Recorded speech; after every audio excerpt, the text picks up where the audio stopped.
Hey everyone! Welcome back to Social Tool 101, your go-to place for any tech tips, hacks, and tutorials. In today's video, we'll be diving into VLOOKUP, one of the most powerful functions in Excel for finding data quickly. VLOOKUP stands for vertical lookup, and it helps you search for a value in one column and return a related value from another column. It's super useful for working with large data sets, like finding product prices, employee names, or customer details.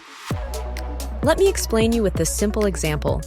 Imagine you want to add the phone numbers to your database. You have separate list of phone number with you, and you want to match it with the email address and enter it to the right column.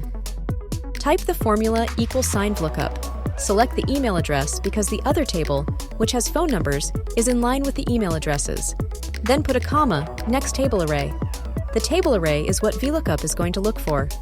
Now, our VLOOKUP formula involves looking at the address and returning the phone number, so I need to click and drag and select both of these columns. And the phone number column has to be to the right of the address column. Next column, index number. Column 1 is the address, and column 2 is the phone number. So I'll put in a 2 here, because we want to return the phone number.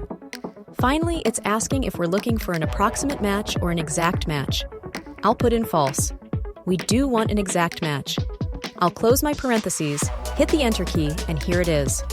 You can see the exact phone number is automatically entered in the relevant column. To copy this to the other columns, you can drag from the fill handle easily. If you're using newer versions of Excel, you might want to check out XLOOKUP, which is even more powerful and flexible.